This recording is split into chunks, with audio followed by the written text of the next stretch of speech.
नमस्कार भाइयों और बहनों। आशा है आप प्रभु यीशु में आनंद का अनुभव कर रहे होंगे। मेरा नाम ग्लेन इब्राहिम है और मैं आज सुबह के संडे सभा में आप सभी का स्वागत करना चाहता हूं। अगर आप में से कोई हमारे संडे सभा में पहली बार जुड़े हैं तो मैं आपसे अनुरोध करूंगा कि आप हमें सोशल मीडिया में या यूट्यूब में मैसेज या कमेंट करें, क्योंकि हमारी इच्छा है कि हम आपसे मिलें और हम आपको जान सकें, ताकि हम आपके साथ कुछ वक्त बिता सकें और आपके साथ संगति कर सकें। हमारे संडे सभा का क्रम कुछ इस प्रकार है। हमारी सर्विस की शुरुआत सबसे पहले एक छोटे से वचन के पद को पढ़ के होती है और उसके बाद हमारे एक भाई हमें स्तुति और आराधना में लीड करेंगे। उसके बाद वक्त है कुछ अनाउंसमेंट्स का। अनाउंसमेंट्स के बाद हम आज के प्रचार का वचन पढ़ेंगे और आखिर में हमारे पासवान आज के वचन को पढ़कर उस पर प्रचार करेंगे। आइए मेरे साथ जुड़िए, हम आज की सभा का शुरुआत करें।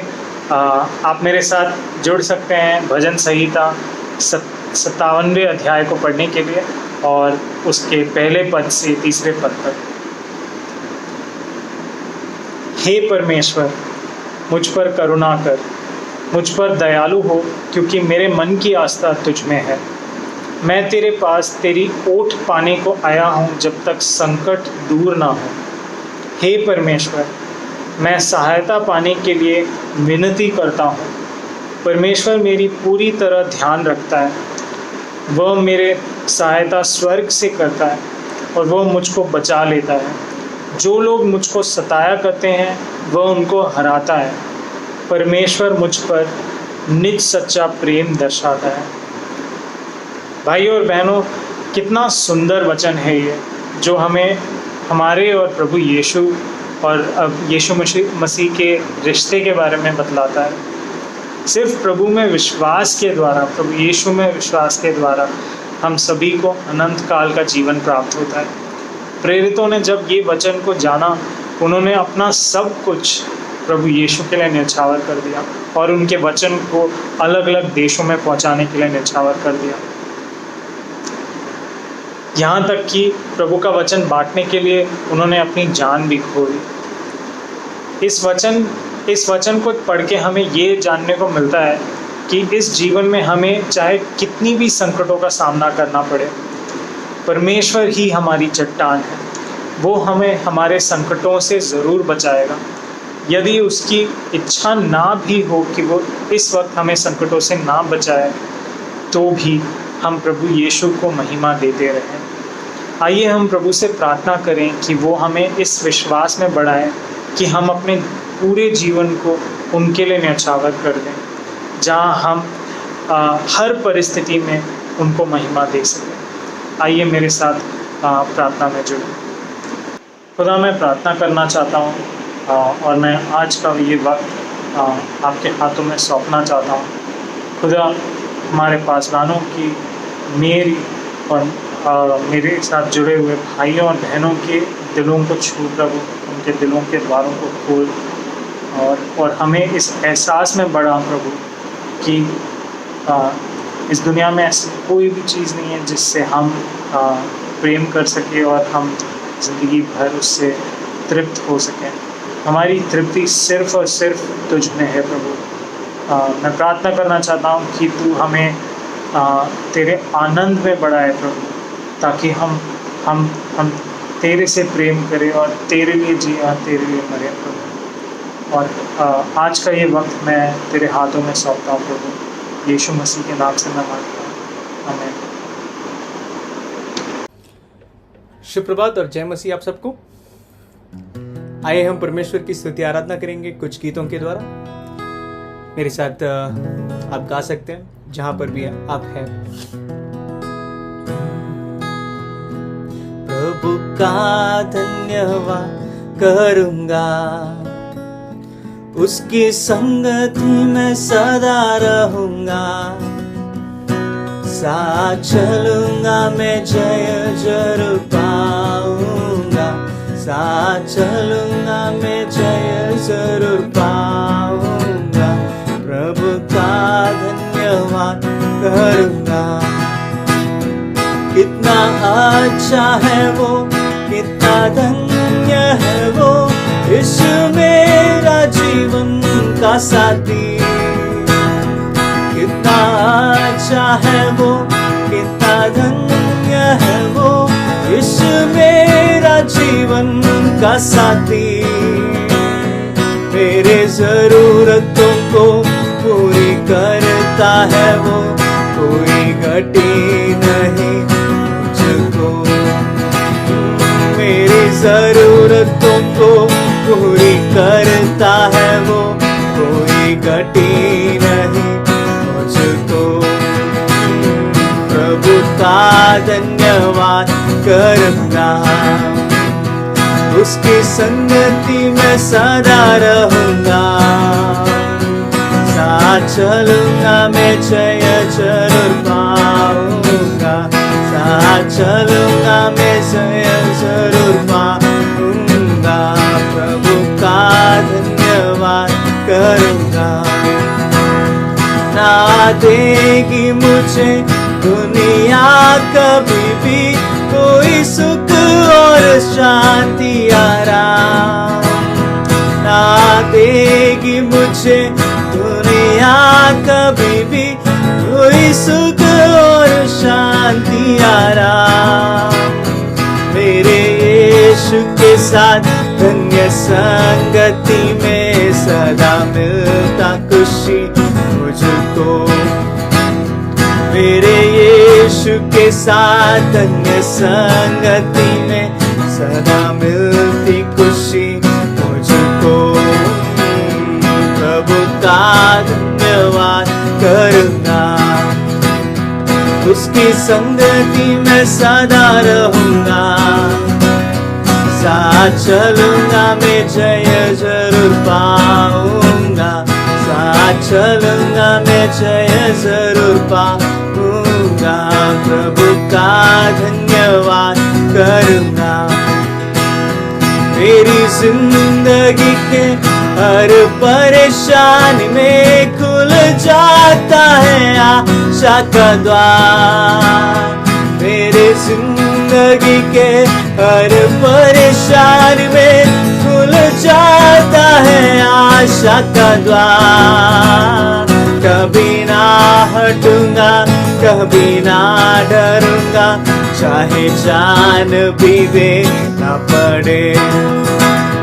कभी ना हटूंगा, कभी ना डरूंगा, चाहे जान भी देना पड़े। प्रभु का धन्यवाद करूंगा, उसकी संगति में सदा रहूंगा। साथ चलूंगा मैं, जय जरूर पाऊंगा। साथ चलूंगा मैं, जय जरूर पाऊंगा। प्रभु का धन्यवाद करूंगा। मेरी आयु के दिन पग पग में सदा तेरी सेवा पूरी करूंगा। मेरी आयु के दिन पग पग में सदा तेरी सेवा पूरी करूंगा। एक बत्ती समान जलता रहूंगा, तेरी महिमा मेरी कामना। एक बत्ती समान जलता रहूंगा, तेरी महिमा मेरी कामना। प्रभु का धन्यवाद करूंगा, उसकी संगति में सदा रहूंगा। साथ चलूंगा मैं, जय जरूर पाऊंगा। साथ चलूंगा मैं, जय जरूर पाऊंगा। प्रभु का धन्यवाद करूंगा। परमेश्वर हम धन्यवाद करते हैं, आपकी स्तुति आराधना करते हैं, क्योंकि परमेश्वर आप कितना अच्छा है, आप कितना भला है। मेरे आयु के दिन पग पग में सदा परमेश्वर तेरी सेवा पूरी करने के लिए हमें अनुग्रह देना, हमें सहायता करना। धन्यवाद प्रभु, आपका प्रेम के लिए हम धन्यवाद करते हैं। आपका प्रेम से हमारा दिल उमड़ता है परमेश्वर। आपने हमारे लिए क्रूस पर अपना जीवन दे दिया, इसलिए हम धन्यवाद करते हैं परमेश्वर।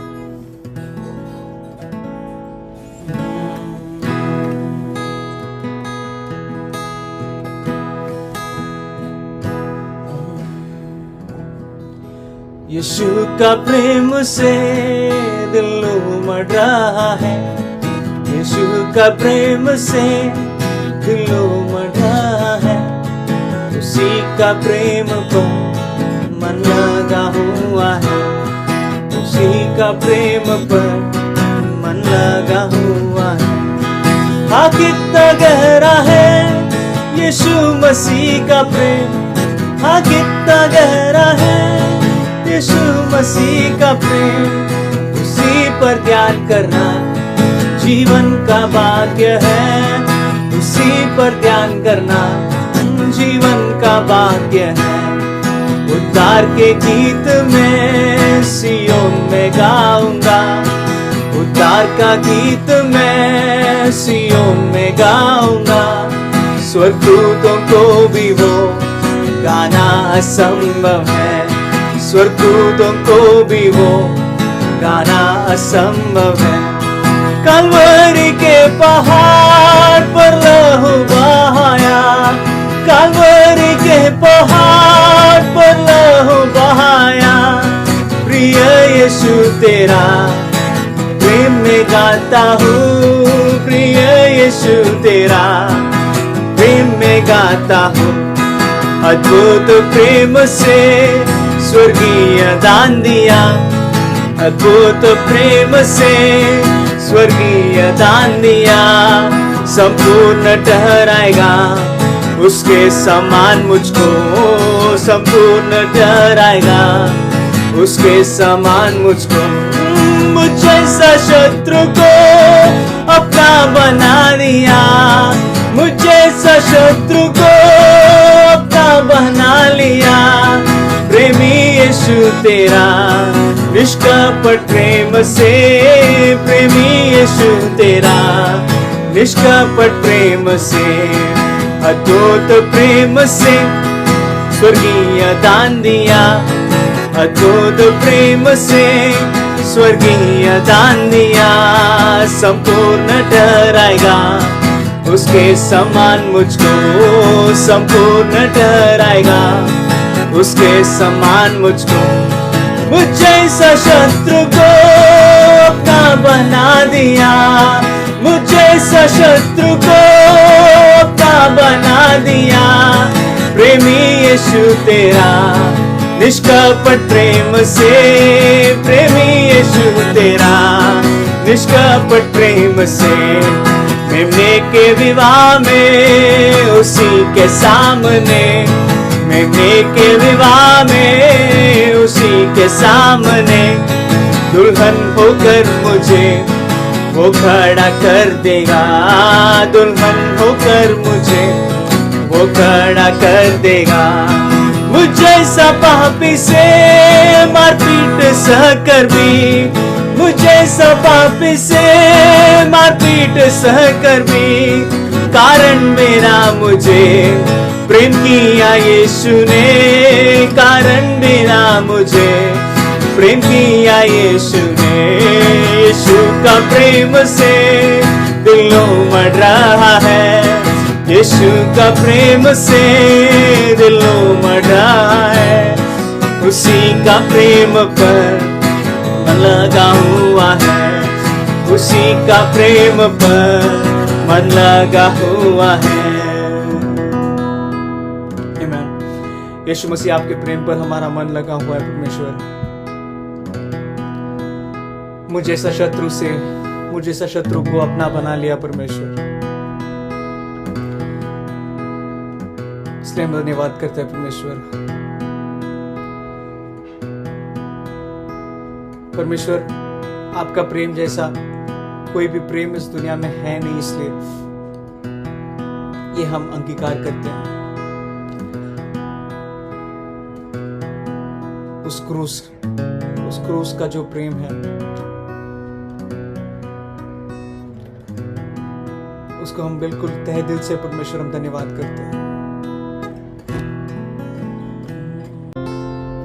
उस क्रूस की क्या बात है जिसने है हमको बचाया।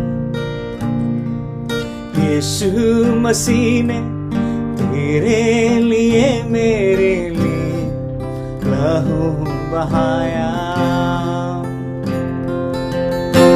उस क्रूस की क्या बात है जिसने है हमको बचाया। यीशु मसीह ने तेरे लिए मेरे लिए लहू बहाया।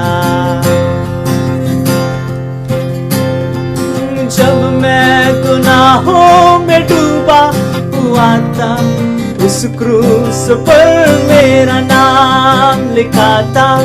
जब मैं गुनाहों में डूबा हुआ था, उस क्रूस पर मेरा नाम लिखा था। उस क्रूस पर मेरा नाम लिखा था। यीशु ने अपना खून बहाकर उस नाम को है मिटाया। यीशु मसीह ने तेरे लिए मेरे लिए लहू बहाया।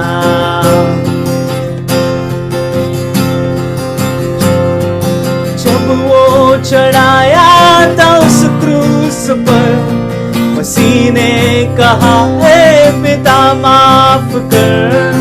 जब वो चढ़ाया था उस क्रूस पर, मसीह ने कहा है पिता माफ कर। मसीह ने कहा है पिता माफ कर। माफ कर दे उन लोगों को जिसने मुझे है गाया।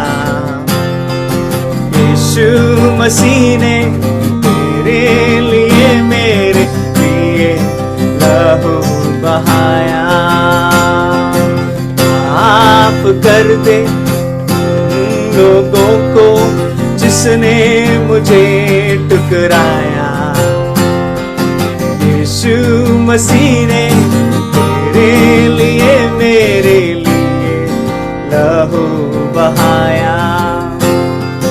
अब है गुनाहों से क्या वास्ता, मसीह संग रहूं मैं सदा।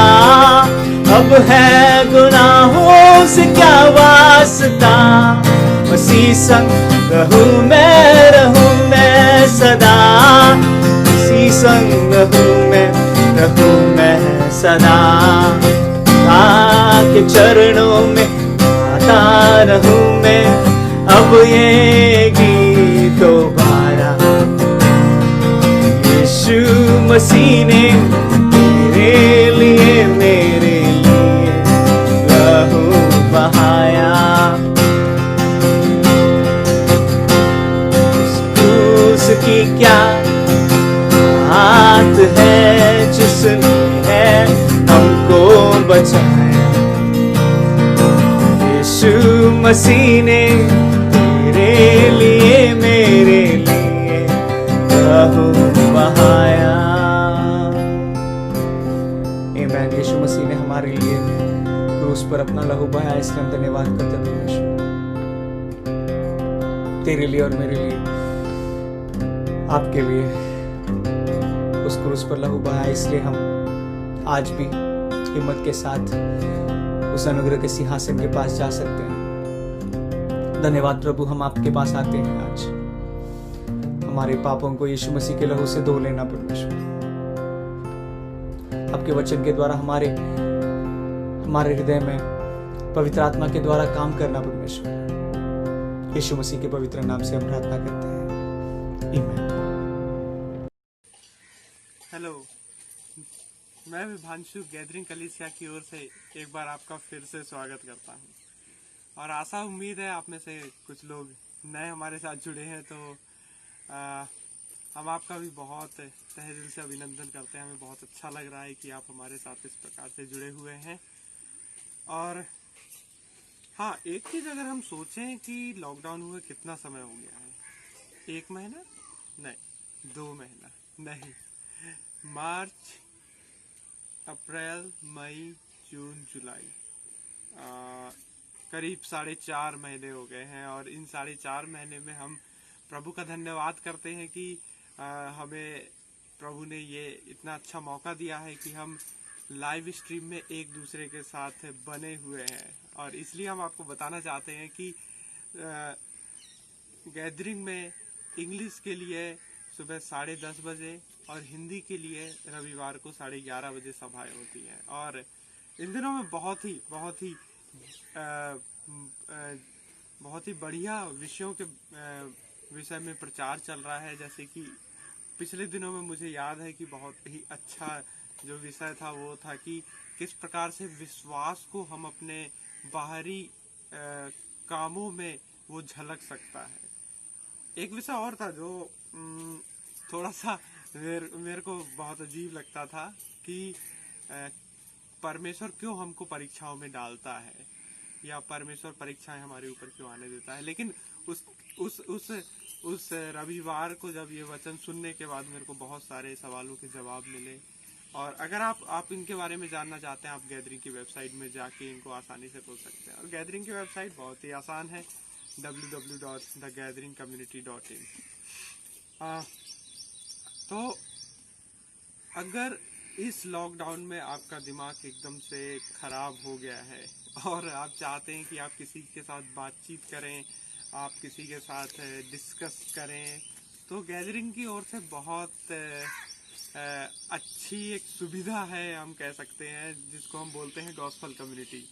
और जो जहाँ पर समय होता है कि हम अपने हंसी मजाक भी करते हैं, हम अपनी तमाम बातों को रखते हैं, हम तमाम सवाल पूछते हैं और बहुत कुछ सीखने को रहता है। तो आप इसका हिस्सा हमारे साथ बन सकते हैं। और हम आपको इसके साथ में बताना चाहते हैं कि इस लंबे चले लॉकडाउन में बहुत लोग अपनी नौकरियों को खो दिए, बहुत लोग के लिए खाने और कुछ जरूरी सामान को जुटाने की भी समस्या हो गई। तो गैदरिंग परिवार ने ये निर्णय लिया कि वो इन लोगों को अपने दान और दशमांश के द्वारा मदद पहुंचाएंगे। और एक बार मदद पहुंचा चुके हैं और अगली बार मदद पहुंचाने की तैयारी चल रही है। अगर आप इसका हिस्सा बनना चाहते हैं तो आप गैदरिंग के अकाउंट या फिर गूगल पे के द्वारा अपना सहयोग दे सकते हैं। और हम आपको उत्साहित करना चाहते हैं कि आप उदारता के साथ दें।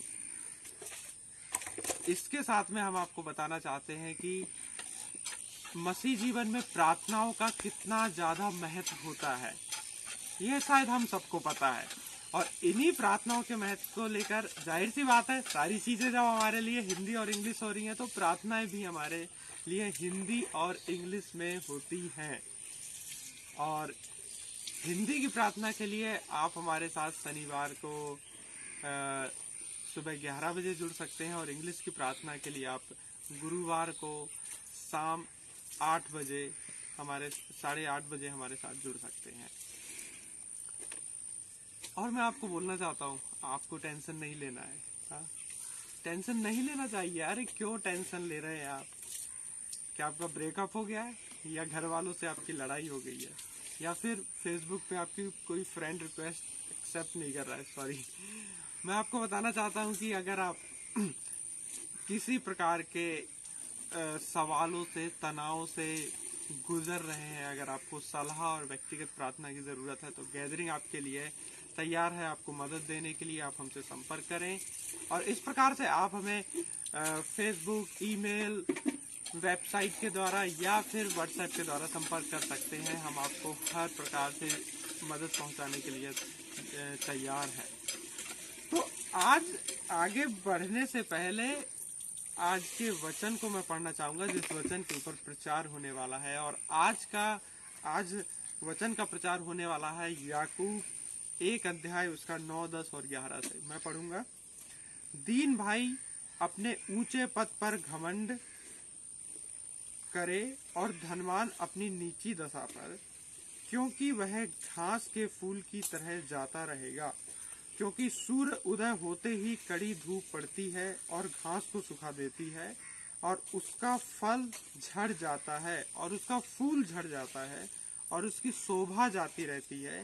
इसी प्रकार धनवान भी अपने मार्ग पर चलते चलते धूल में मिल जाएगा। आइए हम प्रार्थना करें कि प्रभु इस वचन को सीखने के लिए हमें मदद करें। धन्यवाद प्रभु, हम प्रार्थना करते हैं कि आप हमारे मन और दिल को अपनी पवित्र आत्मा के द्वारा तैयार कीजिएगा और इस वचन के द्वारा जो आप हमें सिखाना चाहते हैं, हमारे जीवन के जिस क्षेत्र में आप हमें मजबूत करना चाहते हैं, आप हमें मदद कीजिएगा। हम उस पासवान को आपके हाथों में सौंपते हैं जो इस वचन को हमारे बीच में लेकर आता है। धन्यवाद और प्रभु यीशु मसीह के नाम से मांगते हैं, आमीन। नमस्ते और शुभ सवेर दोस्तों, मेरा नाम साजू जोसेफ है और मैं गैदरिंग कलीसिया में एक अगुवा हूँ। दोस्तों, अगर आप हमारे साथ में पिछले कुछ रविवार से जुड़े हैं तो आपको पता होगा हम एक विषय के ऊपर प्रचार कर रहे हैं। वो विषय का नाम है विश्वास और कर्म, और हम याकूब की पत्री की किताब से हम सीख रहे हैं, हम अध्ययन कर रहे हैं। दोस्तों, आज जो वचन हम देखेंगे वो है याकूब का किताब, उसका पहला अध्याय, उसके 9वें वचन से लेकर 11वें वचन। और जो विषय के ऊपर हम प्रचार करेंगे वो विषय का नाम है अमीरी और गरीबी के प्रति हमारा स्वर्गीय दृष्टिकोण। दोस्तों, शुरू करने से पहले मैं थोड़ा सा संदर्भ देना चाहूँगा। हमारे लिए बहुत ज़रूरी है हम कोई भी वचन को जब पढ़े उस वचन के संदर्भ को जाने, क्योंकि अगर हम संदर्भ को नहीं जानेंगे तो हम जो वचन है उसको अच्छी तरह से नहीं समझ पाएंगे। वो क्या कहने की कोशिश कर रहा है ये हम नहीं समझ पाएंगे, गलत तरह से हम उसे समझ लेंगे। तो इसलिए थोड़ा सा संदर्भ मैं देना चाहूँगा, और जो महत्वपूर्ण संदर्भ हमें जानने की। नमस्ते और शुभ सवेर दोस्तों, मेरा नाम साजू जोसेफ है और मैं गैदरिंग कलीसिया में एक अगुवा हूँ। दोस्तों, अगर आप हमारे साथ में पिछले कुछ रविवार से जुड़े हैं तो आपको पता होगा हम एक विषय के ऊपर प्रचार कर रहे हैं। वो विषय का नाम है विश्वास और कर्म, और हम याकूब की पत्री की किताब से हम सीख रहे हैं, हम अध्ययन कर रहे हैं। दोस्तों, आज जो वचन हम देखेंगे वो है याकूब का किताब, उसका पहला अध्याय, उसके 9वें वचन से लेकर 11वें वचन। और जो विषय के ऊपर हम प्रचार करेंगे वो विषय का नाम है अमीरी और गरीबी के प्रति हमारा स्वर्गीय दृष्टिकोण। दोस्तों, शुरू करने से पहले मैं थोड़ा सा संदर्भ देना चाहूँगा। हमारे लिए बहुत ज़रूरी है हम कोई भी वचन को जब पढ़े उस वचन के संदर्भ को जाने, क्योंकि अगर हम संदर्भ को नहीं जानेंगे तो हम जो वचन है उसको अच्छी तरह से नहीं समझ पाएंगे। वो क्या कहने की कोशिश कर रहा है ये हम नहीं समझ पाएंगे, गलत तरह से हम उसे समझ लेंगे। तो इसलिए थोड़ा सा संदर्भ मैं देना चाहूँगा, और जो महत्वपूर्ण संदर्भ हमें जानने की ज़रूरत है वो है याकूब जो है वो विश्वासियों से बात कर रहा है, यहूदी विश्वासियों से, कि यहूदी विश्वासी जिन्होंने अपना विश्वास मसीह के ऊपर डाला, और मसीह के ऊपर डालने की वजह से उनके ऊपर सताव आया, उनके ऊपर क्लेश आया, और वे अपने गांव को, अपनी जगह पे वहां रहते थे, वहां छोड़कर दूसरे जगह में, दूसरे प्रदेशों में वो निवास कर रहे हैं, और विभिन्न और अलग अलग लोगों के बीच में वो निवास कर रहे हैं। सो दोस्तों, ये सारे लोग विश्वासी हैं, विश्वासियों से याकूब बात कर रहा है। उसी तरह आज भी आज के संदर्भ में भी हमें जानना जरूरी है, जब याकूब अमीरी और गरीबी की विषय में बात कर रहा है वो कोई अनजान व्यक्ति से नहीं कर रहा, लेकिन उन लोग अपने उस पद के ऊपर घमंड करना चाहिए। वो इसीलिए कह रहा है क्योंकि एक दीन व्यक्ति, एक व्यक्ति जो जिसके पास ज़्यादा पैसा नहीं है, वो कई बार परमेश्वर के ऊपर निर्भर होकर अपनी ज़िंदगी को गुजारता है, राइट। क्योंकि उसकी ज़रूरतें हैं, वो ज़रूरतों को पूरा ज़रूरत है तो परमेश्वर के ऊपर निर्भर ज़िंदगी गुजारता है। वो परमेश्वर के ऊपर भरोसा करता है अपने दिन की ज़रूरतों के लिए, आने वाले दिनों की ज़रूरतों के लिए। और क्योंकि वो दीन है, कहीं ना कहीं उसमें एक दीनता है परमेश्वर के प्रति, लोगों के प्रति एक नम्रता है, दीन व्यक्ति है। और हम देखते हैं कि परमेश्वर के वचन में प्रभु यीशु दीन व्यक्ति की बहुत ज़्यादा प्रशंसा करता है। वो कहते हैं कि वो व्यक्ति जो दीन है वो परमेश्वर के राज्य को हासिल करेगा, ऐसे यीशु मसीह ने हमसे कहा था। तो दीन व्यक्ति होना, याकूब कह रहा है कि ये बहुत ही अच्छा पद है। परमेश्वर के नज़र में आप एक दीन व्यक्ति बने रहना, ये बहुत ही अच्छी बात है। इस बात में आपको घमंड करना चाहिए।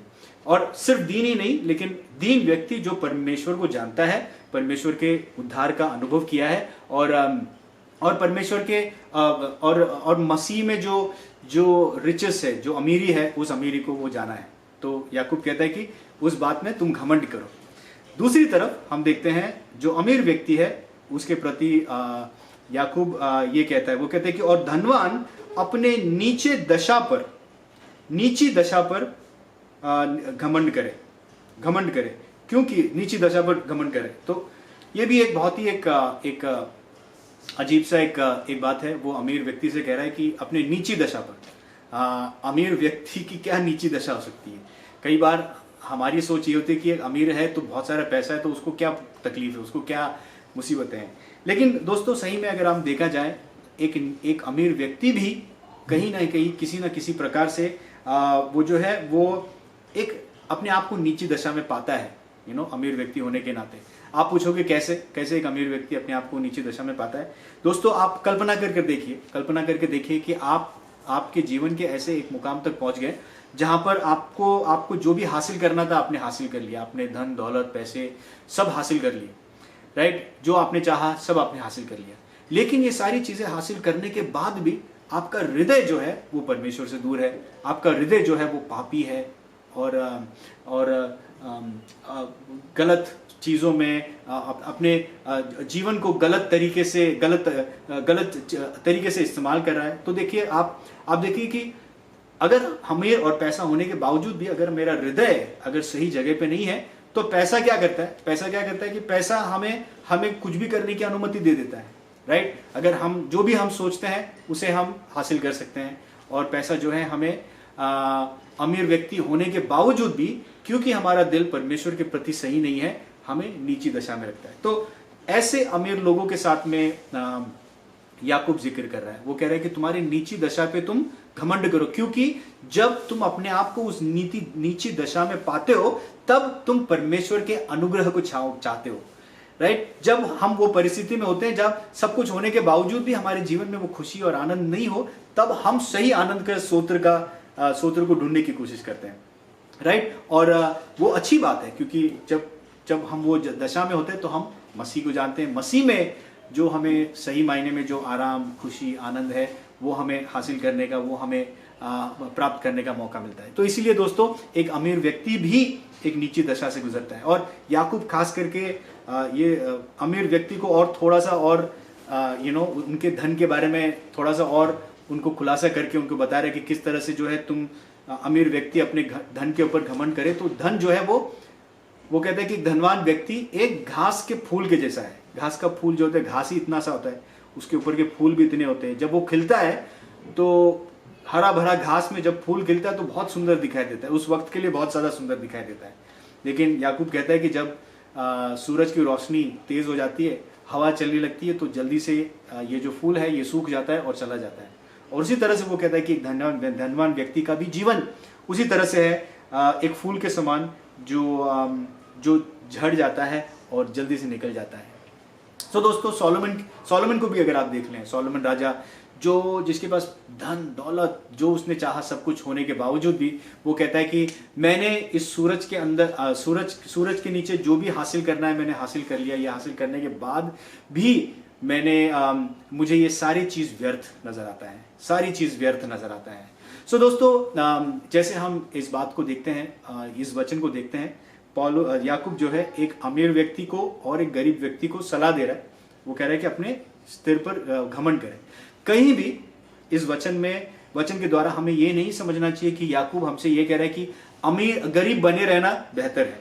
वो ये नहीं कह रहा है कि तुम गरीब हो तुम बेहतर हो, अमीर नहीं हो, ये बहुत ऐसा नहीं कह रहा है। क्योंकि अगर आप बाइबल के दूसरे कुछ वचनों को देखें, नीति वचन खास करके जो लिखा गया उसमें बहुत सारे जगहों पर लिखा गया कि किस तरह से कभी कभी हमारी जो गरीबी परिस्थिति है वो हमारे अनाज्ञाकारिता की वजह से हम गरीब परिस्थिति में फंस जाते हैं। इस तरह की बातें भी हमको बाइबल में लिखा गया है। तो हमारे आलसीपन की वजह से हम गरीब स्तर में रह सकते हैं। हमारे गरीब होने के वजह से जो है हमारे अंदर चोरी करने की इच्छा जागरूक हो सकती है। तो जरूरी नहीं है कि, और याकूब ये भी कहने की कोशिश नहीं कर रहा है कि हमें गरीब बने रहना है, और ये भी नहीं कह रहा है कि हमें अमीरी की तरफ बढ़ना चाहिए। तो ये दोस्तों ये जो बात है आपको समझना और जानना जरूरी है। क्योंकि परमेश्वर, और बाइबल में भी हम बहुत सारे अमीर लोगों का जो कहानी है उसको देखते हैं। हम अब्राहम को देखते हैं, हम जोब को देखते हैं, दाऊद को देखते हैं, सोलोमन को देखते हैं, ज़ाकियस को देखते हैं। तो अमीर व्यक्ति थे, उनके पास धन दौलत होने के बावजूद भी वो परमेश्वर के प्रति विश्वसनीय थे, परमेश्वर ने उनका इस्तेमाल किया।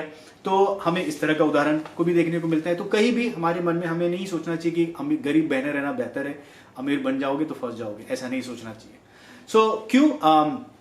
क्योंकि हमें ये जानना है कि चाहे हम अमीर हो या गरीब हो, हमारे जीवन में जो सही दृष्टिकोण है वो बहुत ज्यादा मायने है। सही दृष्टिकोण होना जरूरी है। अमीर होना, गरीब होना ये इंपॉर्टेंट नहीं है, लेकिन क्या हमारा दृष्टिकोण अमीरी के प्रति और गरीबी के प्रति सही है, स्वर्गीय है, अनंतकालिक है, ये बात को हमें जानना और ये बात को हमें समझना जरूरी है। क्यों दोस्तों? क्यों? बिकॉज क्योंकि अगर चाहे हम अमीर हो या गरीब हो, हमारे जीवन में दुख और क्लेश और सफरिंग और ट्रायल्स, ये जो बातें हैं ये हमारे सबके जीवन में एक समान है। कोई ये नहीं कह सकते कि क्योंकि मैं गरीब हूं तो मैं ज्यादा तनाव से गुजरता हूं, ज्यादा ट्रायल, ज्यादा परीक्षाएं मेरे जीवन में आती है, और कोई अमीर ये नहीं कह सकता क्योंकि मैं अमीर हूं तो मेरे लाइफ में परीक्षाएं नहीं है। परीक्षाएं दोनों के जीवन में आती है, चाहे वो अमीर हो या गरीब हो, हम दोनों के जीवन में हम परीक्षाओं का अनुभव करते हैं, और क्योंकि ये जानना जरूरी है कि परीक्षाएं जो है वो तो हमारे जीवन में आएगी, अलग अलग प्रकार से आएगी। गरीब का परीक्षा अलग होगा, अमीर की परीक्षा अलग होगी। आज के इस विषय में, आज के इस संदेश में मैं चाहूंगा कि हम एक सही दृष्टिकोण को लेकर जाएं, एक सही दृष्टिकोण अमीरी के प्रति और गरीबी के प्रति। और दो ऐसी बातें हैं, दो दृष्टिकोण हैं जो मैं चाहता हूं कि आपके सामने मैं प्रस्तुत करूं। मैं आशा करता हूं कि आप इस बात को जानेंगे, इस बात को समझेंगे, और आप प्रोत्साहन को पाएंगे परमेश्वर के वचन से। जो पहला दृष्टिकोण जो हमें होने की जरूरत है, वो है ये जानना कि पैसा, नाम, धन, दौलत ये हमें अपने जीवन के परीक्षाओं से बचाता नहीं है।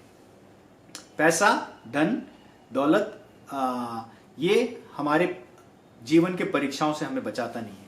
दोस्तों, हम बड़े हो रहे थे, हमारी ज्यादा से ज्यादा लोगों को ये सिखाया जाता है, ज्यादा से ज्यादा, शायद कभी कभी माँ बाप के तरफ से, कभी टीचर्स के सबसे हमसे सिखाया जाता है कि लाइफ में अगर पैसा होगा, नाम होगा तो हम खुश रहेंगे।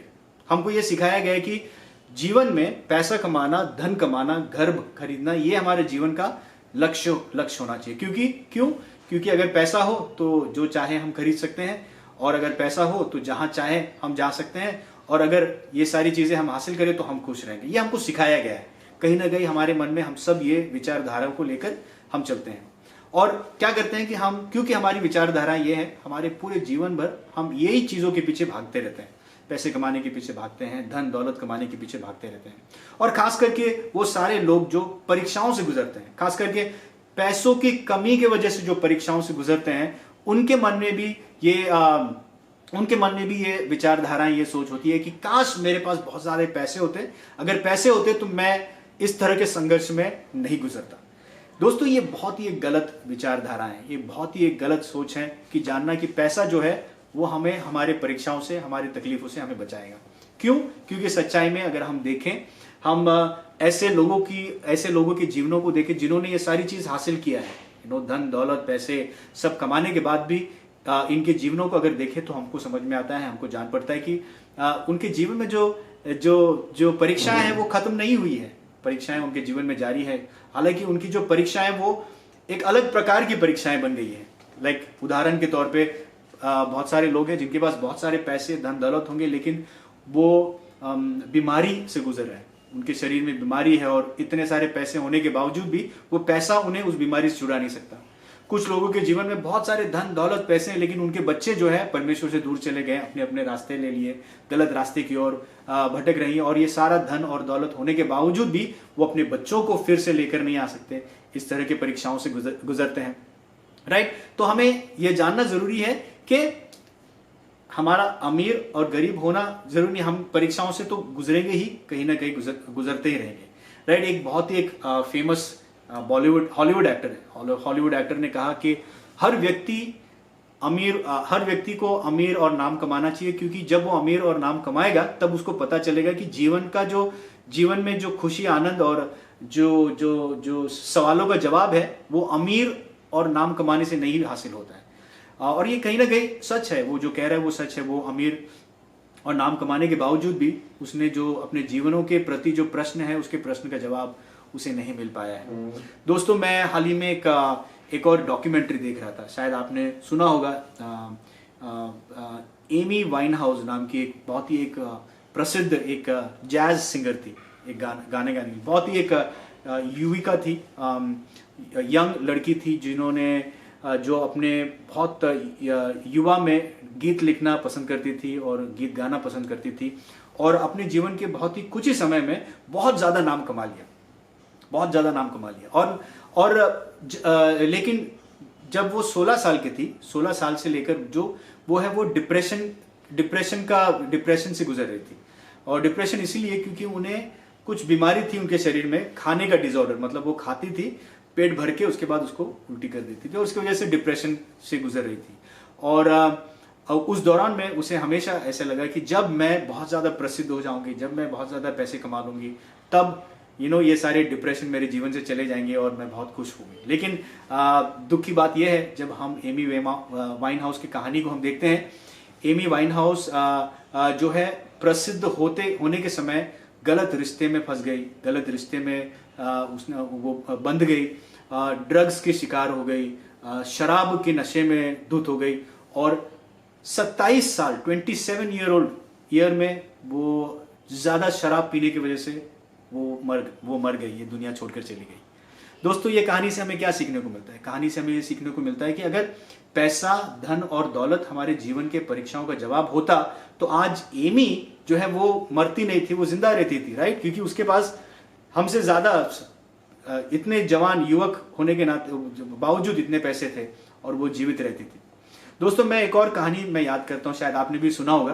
कहानी है एक बहुत अमीर, घमंडी नहीं, ग्रीडी, लालच करने वाला एक व्यक्ति। इस व्यक्ति के पास एक जीनी आता है और जीनी आकर कहता है कि मांगो जो मांगना है, जो तुम मांगोगे मैं तुम्हें दे दूंगा। और अमीर व्यक्ति, क्योंकि वो बहुत लालची था, तो वो जीनी से कहता है कि मुझे इस तरह का पावर चाहिए कि जहां जो भी मैं छूं वो सोना बन जाना चाहिए। तो जीनी कहता है ओके, तुमको वो चाहिए, तो मैंने दे दिया तुमको। और वो अमीर जो व्यक्ति है उसको पावर मिल जाता है, जो भी वो छूता है वो सोना बन जाता है। तो तुरंत वो परखने लगा अपने पावर को, जो कुछ उसने छुआ सब सोने में तब्दील हो गया। कुछ समय के बाद उसे बहुत ज़्यादा भूख लगी, तो वो मेज़ के ऊपर गया खाना खाने के लिए। जैसे उसने खाने को छुआ, वो खाना भी सोना बन गया, तो वो खाना नहीं खा पाया। और कुछ ही देर में उसके बच्चे कमरे के अंदर आए लौटकर उसे गले लगाने के लिए। जैसे ही बच्चों ने उसे छुआ, वो सोने में तब्दील हो गया। दोस्तों, इस कहानी काल्पनिक है, लेकिन इससे हमें ये सीखने को मिलता है कि ये व्यक्ति धन और दौलत तो उसने कमा लिया, लेकिन अपने जीवन में जो महत्वपूर्ण चीजें थे उस बातों को उसने खो दिया। भोजन जो उसके जीवन के लिए महत्वपूर्ण था, उसे जीवित रखने के लिए, वो बातें उसने खो दी। अपने नजदीकी करीबी लोगों के प्रेम को उसने खो दिया। सोना और धन दौलत तो पा लिया, लेकिन जो करीबी लोगों का प्रेम जो है उसने खो दिया। दोस्तों, परमेश्वर के राज्य में संसार के धन का कोई मूल्य या कोई वैल्यू नहीं है, राइट? परमेश्वर के राज्य में जो जिस पैसे को हम जानते हैं वो केवल एक कागज है, और शायद बैंक में एक नंबर है। और दोस्तों, हमें ये जानना बहुत जरूरी है कि धन, दौलत, पैसा हमारे जीवनों के परीक्षाओं से हमें बिल्कुल भी उद्धार नहीं दिला सकता, हमें बिल्कुल भी बचा नहीं सकता। परमेश्वर जो है हमारे अंदर, हमारे दिल को परिवर्तित या दिल के अंदर एक गहरे काम करने में वो उसमें ज्यादा इंटरेस्ट है परमेश्वर फिजूल में किसी को पैसे देकर अमीर बनाने की इच्छा नहीं रखता। परमेश्वर का मुख्य कार्य हमारी जिंदगी में, मेरी जिंदगी में, आपकी जिंदगी में यह है कि वो हमारे दिल को तब्दील कर रहा है, हमारे दिल को परिवर्तन, वो उसके लिए लक्ष्य है। क्योंकि हमारे दिल का परिवर्तन जो है ये ठहराएगा कि हम अनंत काल के लिए कहाँ जिएंगे, स्वर्ग में जिएंगे या नरक में जिएंगे। तो परमेश्वर के लिए हमारे दिल का परिवर्तन जो है वो ज्यादा मुख्य है, वो ज्यादा मुख्य बात रखता है। और इसीलिए दोस्तों आप एक गरीब व्यक्ति हो सकते हैं, और गरीब व्यक्ति होने के नाते आप परमेश्वर के ऊपर निर्भरता जाहिर करने के द्वारा, अपने जीवन में परमेश्वर के ऊपर भरोसा करने के द्वारा और अपने जीवन में दीन होने के द्वारा आप परमेश्वर को अनुमति दे सकते हैं कि वो आपके दिल में गहरा काम करे, आपके दिल को परिवर्तित करे, आपको उसके पुत्र यीशु मसीह के स्वरूप में ढालता जाए और आपका इस्तेमाल करे अपने महिमा के लिए। उसी तरह आप एक अमीर व्यक्ति भी हो सकते हैं। अमीर व्यक्ति होने के बावजूद आप अपने आप में दीन है, नम्र है, और आप परमेश्वर के ऊपर मसीह को ज्यादा सराह रहे हैं। परमेश्वर के अनुग्रह के ऊपर निर्भर होकर अपनी जिंदगी को बिता रहे हैं, और ऐसे करने के द्वारा, अमीर होने के बावजूद ऐसे करने के द्वारा आप परमेश्वर को अनुमति दे रहे हैं कि वो आपके दिल में कार्य करे, आपके जीवन को परिवर्तित करे, आपके हृदय को बदले और आपको मसीह के स्वरूप में तब्दील करे और आपका इस्तेमाल करे। सो दोस्तों, मसीही होने के नाते आज हमारे लिए ये सोचना जरूरी है, हमारे लिए सोचना जरूरी है कि आज के आपके दिन में, आज इस वक्त इस समय में परमेश्वर जो कार्य आपके हृदय में कर रहा है, जो परिवर्तन परमेश्वर आपके हृदय में कर रहा है, क्या हम परमेश्वर को अनुमति दे रहे हैं? क्या हम मौजूद हैं? हमारा दिल परमेश्वर के लिए मौजूद है इस वक्त, ताकि वो उस परिवर्तन जो काम है वो हमारी जिंदगी में करे? या फिर हम यहां पर होने के बावजूद भी हमारी सोच भविष्य की ओर है, जहां पर हम सोच रहे हैं कि उस दिन जब मुझे बहुत ज्यादा पैसा मिलेगा, उस दिन जब मेरे मम्मी पापा से मुझे बहुत सारा धन दौलत मिलेगा, उस दिन जब मेरे जीवन में प्रमोशन मिले, तब जाकर मैं सेटिस्फैक्शन को पाऊंगा, तब जाकर मैं और ज्यादा खुलूंगा, तब जाकर परमेश्वर मेरे जिंदगी में जो करना चाहेगा वो परमेश्वर मेरे जिंदगी में वो करेगा, और मैं परमेश्वर की महिमा अपने जीवन में दिखूंगा। नहीं दोस्तों, भविष्य में नहीं, वर्तमान में इस वक्त परमेश्वर आपके जीवन में कुछ कर रहा है, जिसके लिए आपका योगदान बहुत ज्यादा जरूरी है। आपका योगदान बहुत ज्यादा जरूरी है। बहुत ही सुंदर कार्य परमेश्वर कर रहा है। और परमेश्वर ये हृदय का परिवर्तन किस तरह से करता है, किस प्रकार से हमारी जिंदगी में करता है? वो अपने सुसमाचार के सामर्थ्य के द्वारा हमारे दिलों को वो परिवर्तित करता है, हमें तब्दील करता है, हमें बदलता है। और दोस्तों, ये बात हमें जानना बहुत जरूरी है, और ये दृष्टिकोण हमारे लिए होना बहुत जरूरी है।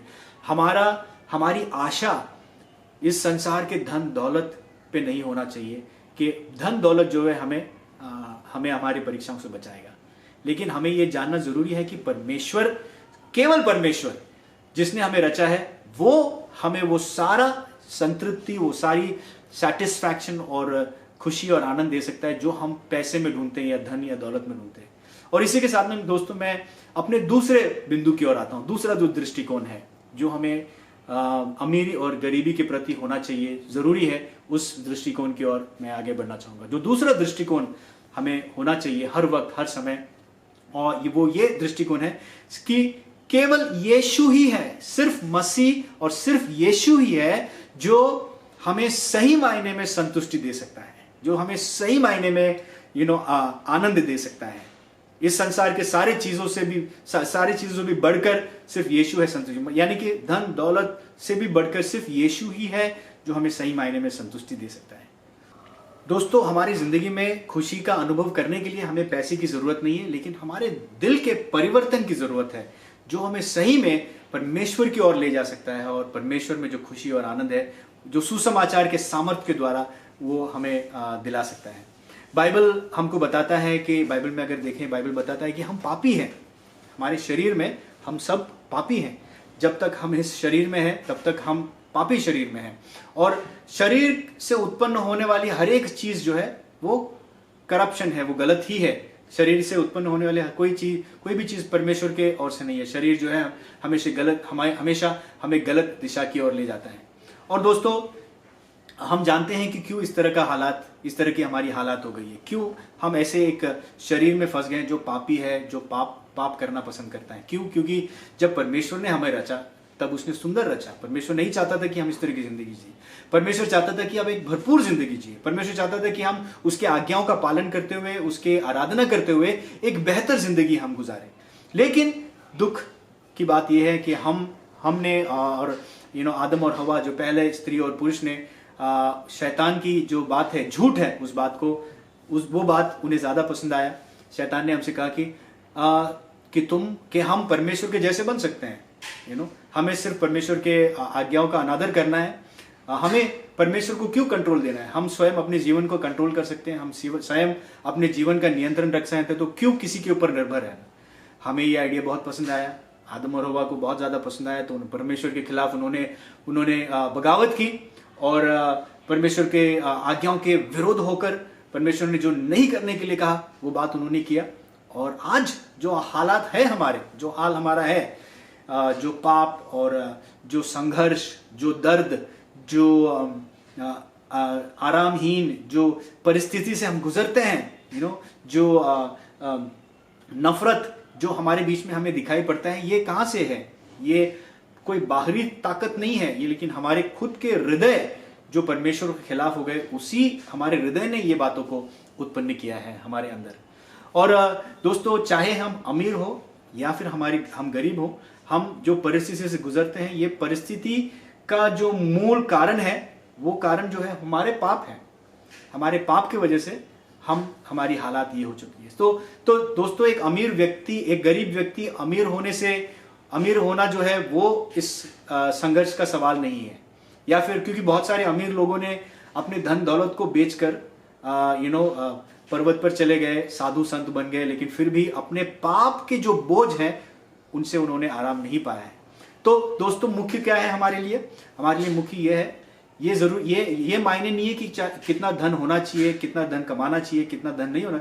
मायने ये रखता है कि क्या मेरा दिल परिवर्तित हुआ है, क्या मैंने सुसमाचार की सच्चाई को जाना है, क्या मेरा हृदय परमेश्वर के प्रति साफ है। ये बात बहुत ज्यादा महत्वपूर्ण है। और हम जानते हैं दोस्तों, हम अपने क्षमताओं में, अपने अच्छे कामों के द्वारा हम उसे हासिल नहीं कर सकते, परमेश्वर के प्रेम को हासिल नहीं कर सकते, परमेश्वर के अनुग्रह को, दया को हासिल नहीं कर सकते।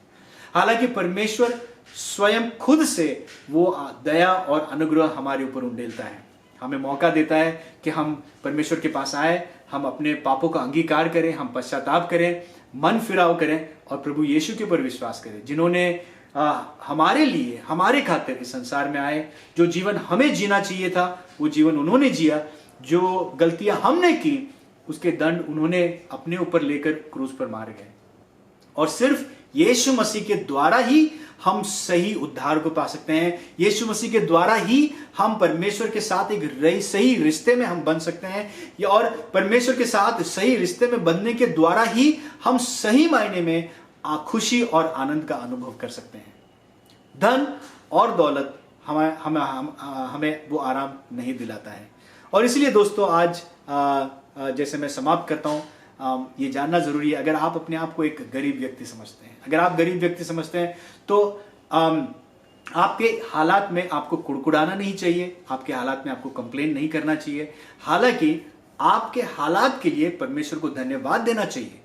क्यों? क्योंकि आपके हालात और आपके परिस्थितियों के द्वारा, आपके जीवन में होने वाली परीक्षाओं के द्वारा परमेश्वर आपके दिल को परिवर्तित कर रहा है। इस बात को याद करते हुए, इस बात को जानते हुए, उस बात पे घमंड करो। ये याकूब हमको ये कह रहा है, ये बात कह रहा है कि हम देखें कि हमारे संघर्षों के द्वारा हम कितने मसीह के करीब जा रहे हैं। इस बात को जानते हुए उस बात में आप घमंड करें। उसी तरह जो एक अमीर व्यक्ति है, जो अपने अमीरी की वजह से नीची दशा में अपने आप को पाते हैं, वो अमीर व्यक्ति अपने दिल को सुरक्षित रखना जरूरी है, अपने दिल को संभालना जरूरी है। नहीं तो धन और दौलत उसे अपने पाप के कीचड़ में और ज्यादा डुबाते जाएगा। हालांकि एक अमीर व्यक्ति, अगर आप अपने आप को एक अमीर व्यक्ति समझते हैं, आपको आपके उस नीचे दशा का भी घमंड करना चाहिए, क्योंकि वो नीची दशा को याद करते हुए आप मसीह की जो महानता है उसकी ओर अपनी आंखों को फिराएं, मसीह की ओर अपने दिल को ले जाएं। जब आपके जीवन की जो अमीरी की जो परिस्थितियां दशा है, जब वो आपके पाप का खुलासा कर रहा है, आप अपने नजर को मसीह की ओर फिराएं और उस बात पर घमंड करें कि मसीह के अलावा धन और दौलत जो है वो आपको आराम और आनंद और संतुष्टि नहीं दे सकता है। और इसलिए दोस्तों आज सुबह सवाल हमारे लिए ये नहीं है कि हमें गरीबी की अवस्था में बने रहना है या फिर अमीरी की ओर बढ़ना है, ये सवाल नहीं है। सवाल ये हमें पूछना चाहिए कि क्या हमारी जो भी परिस्थिति है, अमीरी हो या गरीबी हो, इस परिस्थिति में क्या हम परमेश्वर को अनुमति दे रहे हैं कि वो हमारे दिलों में कार्य करे, वो हमें परिवर्तित करे, हमें उसके सुसमाचार के सामर्थ्य के द्वारा वो बदल रहा है या नहीं बदल रहा है, ये सवाल हमें पूछना चाहिए। और दोस्तों इसी के साथ मैं आशा करता हूं कि आप पवित्र आत्मा जो आपके साथ बात करने की कोशिश कर रहा है, इस बात को आप समझ रहे हैं याकूब की किताब से, याकूब के शब्दों के द्वारा। मैं आशा कर रहा हूं कि आप जो सही दृष्टिकोण है जो उसे समझ रहे हैं और उस सही दृष्टिकोण को आप आने वाले दिनों में और ज़्यादा इसे अपनाएंगे। और इसी के साथ मैं मेरे संदेश को मैं समाप्त करना चाहूँगा। मैं आशा करता हूँ कि आपके जो आने वाला दिन है, आने वाली सप्ताह है, वो बेहतर रहे।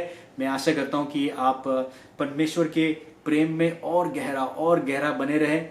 मैं आशा करता हूँ कि आपके जीवनों के क्षणों को आप खोए नहीं, आप भविष्य में ना जिए लेकिन वर्तमान में जिए। जो बातें सुंदर चीज़ें जो परमेश्वर ने आपको आज इस वक्त दिया है, आपके बच्चे हैं, आपके परिवार है, इस बात का आप आनंद लेते हुए आपके मसीही जीवन को आप बिताएं और परमेश्वर में, और परमेश्वर ने जो हमारे लिए किया है उसके पुत्र यीशु मसीह के द्वारा उसमें घमंड करते हुए आप आगे बढ़े, इस बात की आशा करते हुए मैं इस संदेश को समाप्त करता हूँ। फिर मिलेंगे अगले रविवार को। ज़रूर जुड़िए, ज़रूर हमारे साथ में जुड़े और हमारे साथ में मिलकर आराधना करें और हम याकूब के जो अगले वचन है उस वचन की ओर बढ़ेंगे और उस वचन से हम सीखने की कोशिश करेंगे। धन्यवाद दोस्तों।